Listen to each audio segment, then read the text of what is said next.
Welcome to the VisWorld podcast for April 4th, 2009. We've got a lot of big news to cover this week, so let's go ahead and get started. First up in hardware news this week is, of course, the SGI Rackable deal. Earlier this week, SGI filed for bankruptcy the second time.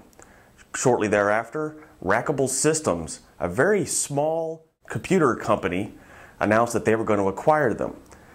Now, SGI has been in dire straits for quite some time, having filed for bankruptcy earlier, only 2 years ago, and recently are emerging.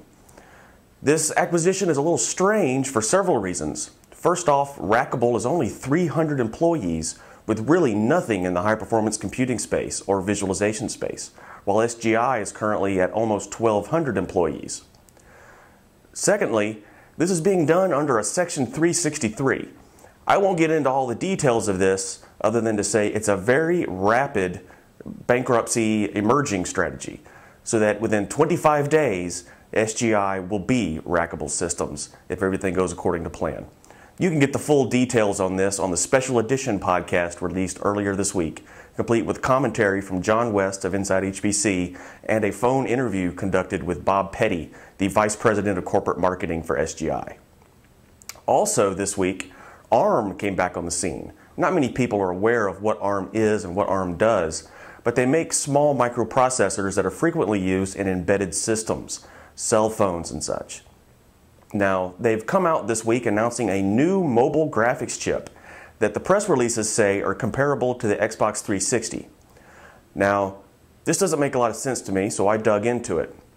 If you read very closely in the press releases, they actually say that while the comparison, the performance is close to the original Xbox, the system is close to the feature set of the Xbox 360.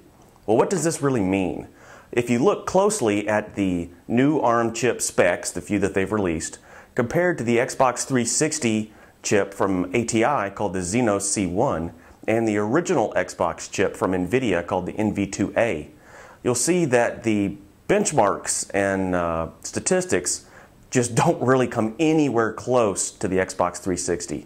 The actual numbers are on the website, but for a quick reference, the new ARM chip claims to be able to support 16 million triangles a second, while the Xenos chip in the Xbox 360 can do 500 million triangles a second. So there really is no comparison. I believe what they're actually trying to say is that the feature set, the multi-tile display, and the shader array versus the shader pipeline, design features like that make it close to the feature set of the Xbox 360, but it really doesn't have anywhere close to the performance. Also, this week, of course, were the release of the NVIDIA GTX 275 and the new ATI Radeon HD 4890. I won't get into the details of these two cards. There's benchmarks and tests all over the internet about them. Both of these cards are in the mid to high range. They're more expensive and more powerful than their low-end offerings, but there's still several cards that offer significantly improved performance with a significantly higher price point. So far, the two cards are nearly neck and neck in performance, while the ATI card is slightly cheaper and available today, while NVIDIA's offering won't actually be for sale for another 2 weeks. So, with hardware out of the way, on to graphics this week. We've got some interesting animations to talk about this week. First up is the split-second cinematic from the RealtimeUK division. This is a cinematic created by RealtimeUK for an upcoming video game by Disney Interactive Studios and BlackRock Studios called Split Second. Seems to be a racing game in the vein of Midnight Racing and Gran Turismo. Very high quality graphics, although this is a cinematic, not in-game footage. It took 8 artists 4 months to generate this footage using 3D Studio Max, V-Ray, Afterburn, and RealFlow. It's a lot of fun to watch. They released it on the CG Talk forums, so I advise you go there and check it out. We've got a link on our website.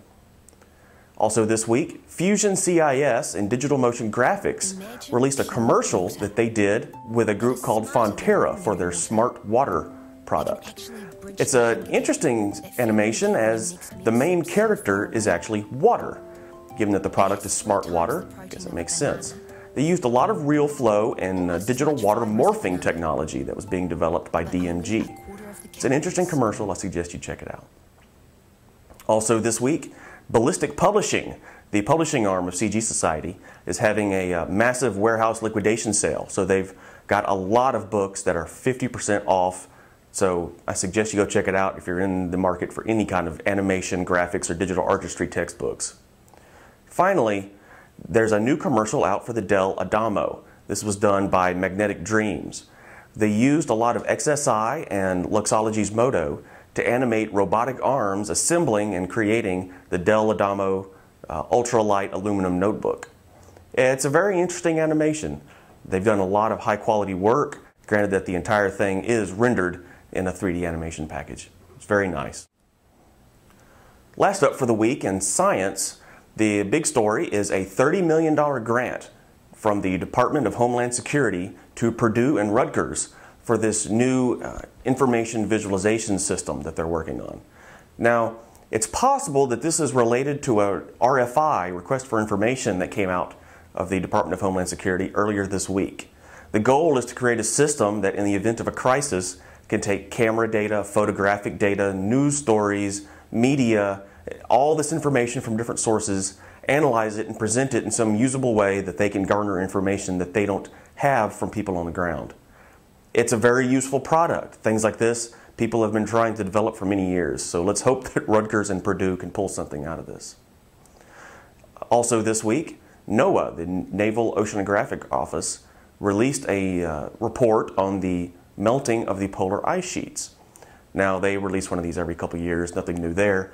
But this year, they actually released a short animation to go along with it, which, given the state of most animations that come out of government offices, this one's pretty good. You can tell they actually post-processed it with something. I can't find any details on what, but it's an interesting animation to go check out. Also this week, a quick note, Mesa 7.4 was released. Mesa is, of course, the software emulation library that emulates OpenGL in software on the CPU. It's also used as a reference driver comparison for a lot of vendors. So stuff like this is always nice to note. Lastly, Eric Rodenbeck has got a couple of talks that he issued at O'Reilly Tech conferences. These are all on information visualization and how information visualization is emerging not as a tool to analyze information, but as a tool to generate new information from information. They're interesting talks. Both of them are linked from my website and they're hosted on Blip TV, the same place that hosts the VisWorld podcast. So those are easy to go check out and definitely worth your time. Also, one other thing, Wikipedia has got a few new visualizations out. These aren't actually from the Wikipedia Foundation, but the two of them, the first one is called iPlorer, which is an interesting radial visualization of Wikipedia and the connections between various articles and their subsections. Secondly is the Wikipedia roll, which is an interesting branching tree type visualization to allow you to analyze long articles and see the links between them. Both of them are fun to check out. I haven't found anything particularly interesting in either of them in the way of discovering any new information I didn't already know. But for trudging through some of the longer chains of hierarchies through Wikipedia, they both might be well worth checking out. And that's it for this week. I know it was a short one. I'm trying out some new technology this week, so feel free to let me know what you thought, if this was better or worse than the previous podcasts. Also, be sure to tune in later this week. I'm attempting to set up an interview with Autodesk about their Project Dragonfly, and I hope to have that in an upcoming special edition podcast. So we hope you enjoyed it. Feel free to let us know what you think. Goodbye. So, you go into a conference, meeting with some vendors, got an interesting animation or video or just a piece of viz that you want to show, contact us. We'd be happy to host it, include it in a segment, and you might even get paid. So feel free to drop us a line at any of the email addresses or links shown on the website. Thanks.